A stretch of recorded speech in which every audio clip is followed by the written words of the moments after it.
Hi అండి, welcome to సాయిస్ kitchen. బాగున్నారండి మీరు? మేమైతే బాగున్నామండి. ఇప్పుడైతే నేను అప్పటికప్పుడు పిల్లలు స్నాక్స్ అడిగేటప్పుడు అప్పటికప్పుడు చేసుకొని ఒక రెసిపీ అయితే చూపిస్తానండి. గోధుమ పిండితో స్నాక్ రెసిపీ అయితే ఇప్పుడు మీకోసం చూపిస్తానండి. టీ టైంలో అయినా సాయంత్రం టైం అప్పుడైనా ఎవరి గెస్ట్లు వచ్చేటప్పుడు కూడా ఇవి సూపర్గా ఉంటాయండి టేస్ట్ అయితే. ఇప్పుడు దీనికోసం అయితే నేను స్టవ్ ఆన్ చేసేసుకొని ఒక ప్యాన్ పెట్టేసుకొని ఇందులో 1 కప్పు వరకు గోధుమ పిండిని వేసుకొని ఫ్రై చేసుకోవాలండి. మంచి గోల్డెన్ కలర్ వచ్చేంత వరకు ఫ్రై చేసుకోవాలి. 1 కప్పు అయితే తీసేసుకున్నాను. 1 కప్పుతో ఈ గోధుమ పిండి అయితే మంచిగా ఫ్రై చేసుకోవాలి. ఫ్లేమ్ మీడియంలో ఉంచేసుకొని ఇది కొంచెం దీని స్మెల్ వస్తుందండి మనకు వేయించేటప్పుడు. అంతవరకు అయితే ఇది వేయించుకోవాలి. ఇదే విధంగా ఫుల్ ఫ్లేమ్లో ఉంచేసుకోకుండా ఫ్లేమ్ మీడియంలో ఉంచేసుకొని ఇదైతే మంచిగా వేయించుకోవాలండి. కలుపుకుంటూ మీడియంలో అయినా సిమ్లో అయినా ఉంచేసుకొని ఫ్లేమ్ పూర్తిగా ఈ విధంగా అయితే కలిపేసుకోవాలండి.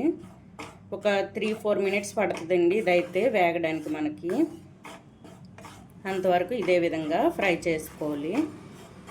చూడండి, మనకైతే పిండి మంచిగా ఫ్రై అయ్యింది. చూడండి, ఈ విధంగా అయితే ఫ్రై చేసుకోవాలండి. ఒక 3-4 మినిట్స్ మనం ఫ్రై చేసుకుంటే సరిపోద్దండి. ఈ విధంగా కొద్దిగా కలర్ మారితే సరిపోద్ది. చూడండి, మంచిగా అయితే కలర్ మారింది, మంచిగా స్మెల్ కూడా వస్తుందండి. ఈ విధంగా వేయించుకోవాలి. పిండిని వేయించుకొని ఇప్పుడు ఒక ప్లేట్లో తీసేసుకుందాం. ఈ విధంగా తీసేసుకొని ఇది పూర్తిగా చల్లపడాలండి. ప్యాన్ కంటకుండా మంచిగా ఫ్రై చేసుకోండి. చూడండి, ఇప్పుడు ఇది పూర్తిగా చల్లార్చుకోవాలండి. చల్లారిన తర్వాత అయితే వీటిలో ఏమేమి కలపాలో చూపిస్తానండి. చూడండి, పిండి అయితే మనకు చల్లపడిందండి. ఇప్పుడు ఇదైతే ఒక బేసిన్లో వేసుకొని ఇందులో ఈ పిండి మాత్రం మనం ఫ్రై చేసేటప్పుడు ఈ పిండి మాత్రం మాడకూడదండి, మాడకుండా చూసుకోండి. ఇప్పుడు ఇందులో 1 కప్పుకి 1/2 కప్పు బియ్యపు పిండి వేసుకుంటానండి. 1/2 కప్పు బియ్యపు పిండి, 1/2 కప్పు బియ్యపు పిండి, మరో 1/2 కప్పు శనగపిండి వేసుకోవాలండి. చూసారా, ఈ విధంగా వేసుకొని ఇందులో అయితే ఒక మీడియం సైజు ఉల్లిపాయను అయితే సన్నగా తురుముకొని వేసుకోండి. ఇందులోని 1 టేబుల్ స్పూన్ వరకు జీలకర్ర, వాము కొద్దిగా ఒక 1/2 టేబుల్ స్పూన్ వరకు వేసుకొని ఈ విధంగా నలిపి వేసుకోండి. ఈ విధంగా 1/2 టేబుల్ స్పూన్ వరకు వామును వేసుకున్నానండి. ఇందులోనే కొద్దిగా కరివేపాకు తురుమండి. ఇందులోనే కొద్దిగా కొత్తిమీర తురుము. ఇప్పుడు ఇందులో చూడండి చిల్లీ ఫ్లేక్స్ అండి, ఇవైతే వేసుకుంటాను. మీ దగ్గర ఇవి లేకపోతే ఎండుమిర్చి ఉంటుంది కదండి, ఎండుమిర్చిని అయితే కొంచెంగా మిక్సీ పట్టుకుంటే ఈ విధంగా వస్తాయండి.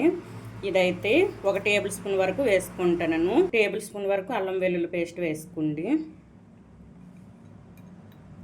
ఈ విధంగా అల్లం వెల్లుల్లి పేస్ట్ వేసుకోవాలి.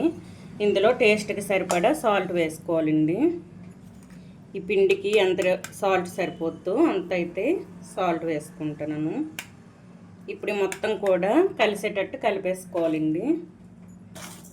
ఈ మొత్తం కూడా మంచిగా కలిపేసుకోవాలి. ఈ విధంగా ఈ పిండిలు మనం వేసిన ఆనియన్స్ ఇవన్నీ కూడా మంచిగా కలాలండి పిండిలో అయితే.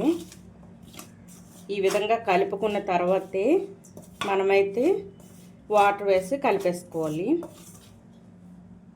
చూడండి, పిండిని అయితే మొత్తం కూడా కలిసేటట్టు కలిపేసుకున్నానండి. ఈ విధంగా పిండిలు మొత్తం ఇంకా మనం వేసుకున్న ఆనియన్స్ ఇవన్నీ కూడా మంచిగా కలిసాయండి. ఇప్పుడు ఇందులో కొద్దిగా వాటర్ వేసుకుంటూ కలిపేసుకోవాలి. ఉండలు లేకుండా కొద్దిగా వాటర్ వేసేసుకుంటూ కలిపేసుకోవాలి. మనకి పునుగులకి ఏ విధంగా అయితే కలిపేసుకుంటామో పిండి ఆ విధంగా అయితే కలిపేసుకోవాలండి.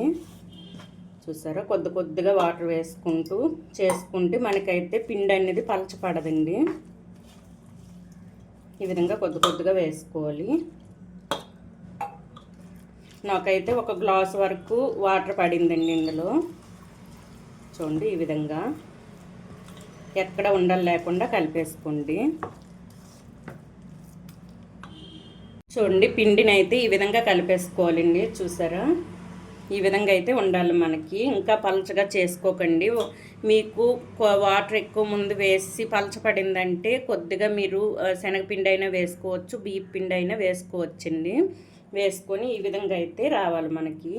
పునుగులు మనం చేతితో వేసుకుంటాం కాబట్టి మనకి చేతికి వచ్చే విధంగా ఈ విధంగా కలిపేసుకోవాలండి. చూసారా, ఈ విధంగా కలిపేసుకొని ఇప్పుడు మనం పునుగులు వేసే ముందు అయితే కొద్దిగా వంట సోడా వేసుకోవాలండి. చూడండి, ఏమాత్రం వేసుకుంటే సరిపోద్ది. ఎందుకంటే మనకి పొంగుతూ వస్తాయండి, బాగుంటుంది. ఈ విధంగా మొత్తం కూడా ఒకసారి కలిపేసుకొని నేను ఆయిల్ కూడా వేడి చేసుకున్నానండి. ఇప్పుడైతే వేయడం స్టార్ట్ చేద్దాం. మనకి గరిటె కూడా అవసరం లేదు, చేతితో చిన్న చిన్న పునుగుల్లాగా వేసుకుంటే బాగుంటాయి. నేను వేసుకున్న ఈ చిల్లీ ఫ్లేక్స్ ఇంకా ఈ మనం వేసుకున్న సాల్ట్ అన్నీ కూడా మంచిగా సరిపోయండి ఇందులో.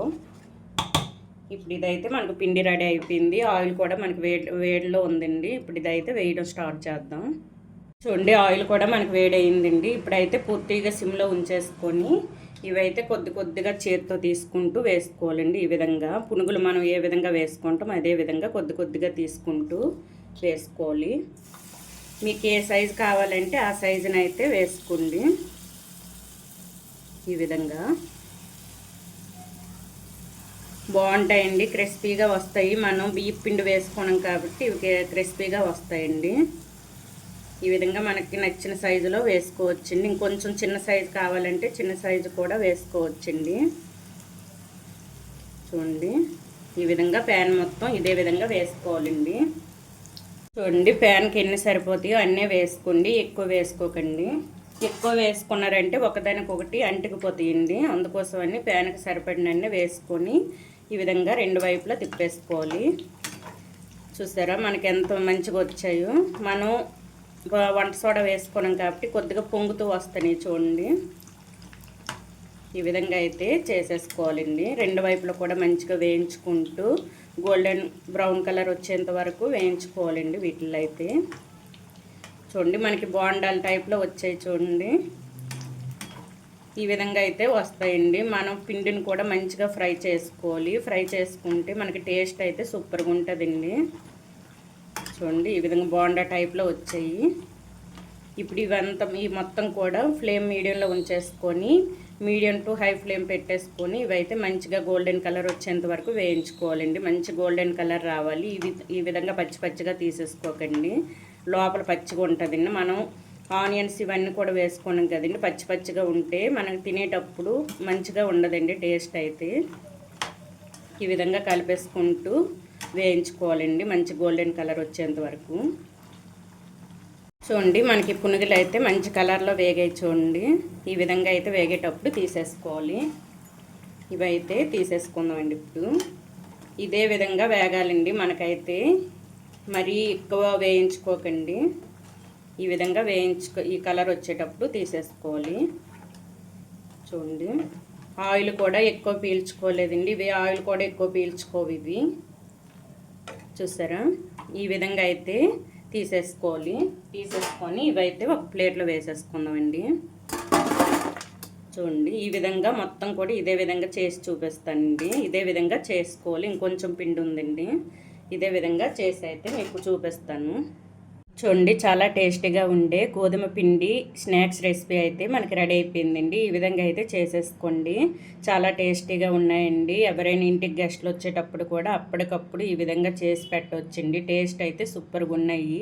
ఈ విధంగా అయితే చేసి పెట్టండి పిల్లలకి కూడా. మనం 3 పిండ్లు కలిపేసుకున్నాం కదండి, అందుకు టేస్ట్ సూపర్గా వచ్చింది.